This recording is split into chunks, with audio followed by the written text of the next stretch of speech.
कार्टूनलिशियस।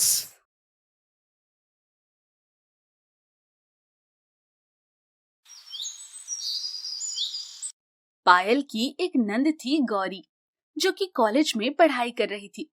एक रोज जब वो कॉलेज जाने के लिए तैयार होती है, तो उसकी भाभी पायल की नजर उसके फटे हुए सूट पर जाती है, जिसे देख पायल के आंसू निकल आते हैं और वो कहती है, मैं जानती हूँ मेरी प्यारी ननद, मैं चाहे जितनी कोशिश कर लूं, मैं माँ जी की जगह नहीं ले सकती। ये लो 100 रुपए रख लो, तेरे काम आएंगे।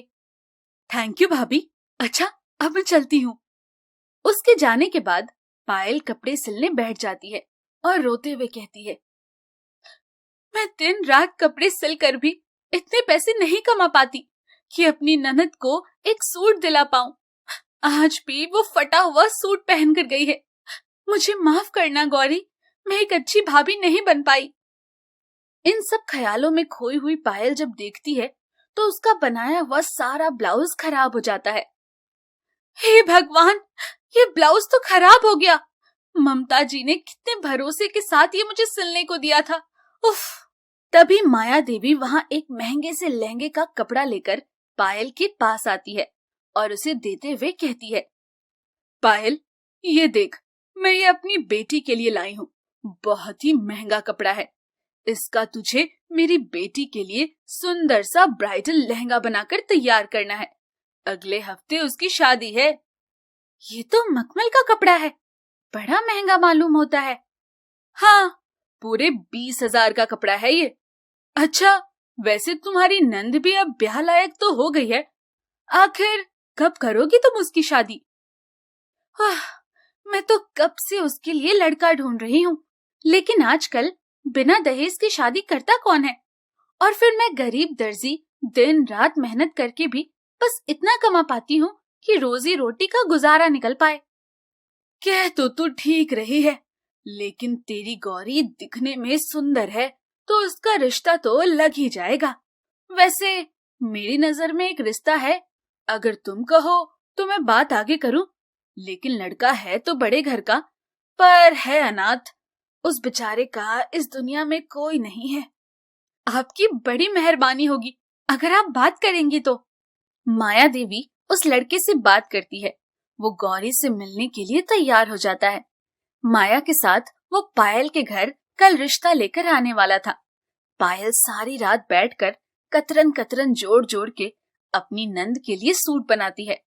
अगले दिन माया देवी उस लड़के के साथ उनके घर आती है। वो लड़का गौरी को पसंद कर लेता है। मुझे गौरी पसंद है और मुझे आपकी हालत भी पता है, इसलिए मुझे कोई दहेज नहीं चाहिए। बहुत बहुत शुक्रिया।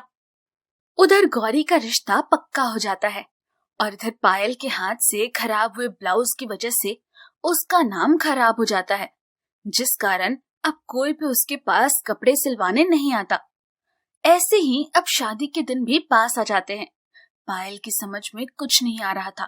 वो रोते हुए जंगल की ओर जाती है। तभी उसे एक पोटली पड़ी हुई मिलती है।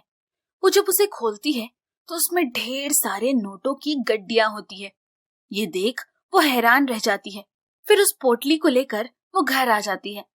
पायल घर आकर उन पैसों की सारी तैयारियां कर लेती है, लेकिन इन सब के बीच वो अपनी ननद के लिए लहंगा लेना भूल जाती है। हे भगवान, आखिर इतनी जरूरी बात मेरे दिमाग से कैसे निकल गई?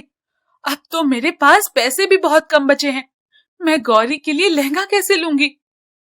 अगले दिन पायल उन थोड़े से पैसों को लेकर शोरूम जाती है, लेकिन इतने कम दामों में उसे लहंगा नहीं मिलता। पायल रोते हुए घर लौट रही होती है, तो रास्ते में उसकी नजर सड़क किनारे लगे मंगल बाजार पर जाती है।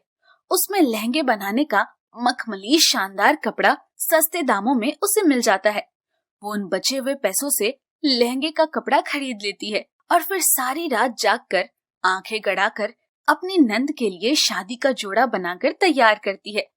अगले दिन वो गौरी को अपने हाथों से बनाकर वो ब्राइडल लहंगा देते हुए कहती है, ये लो मेरी प्यारी नंद, तुम्हारी भाभी की तरफ से ये ब्राइडल लहंगा। भाभी, ये तो बहुत सुंदर है। इतना सुंदर लहंगा तो किसी शोरूम में भी नहीं मिलता। वो अपनी भाभी के गले लग जाती है। फिर पायल बड़े ही धूमधाम से गौरी की शादी करवा देती है।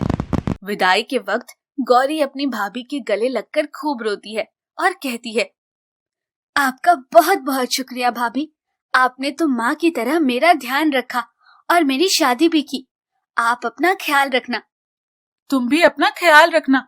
भगवान तुम्हें हर खुशी दे। हेलो दोस्तों, कैसे हैं आप सब? हमारी कहानियाँ देखने के लिए हमारे चैनल को सब्सक्राइब कीजिए।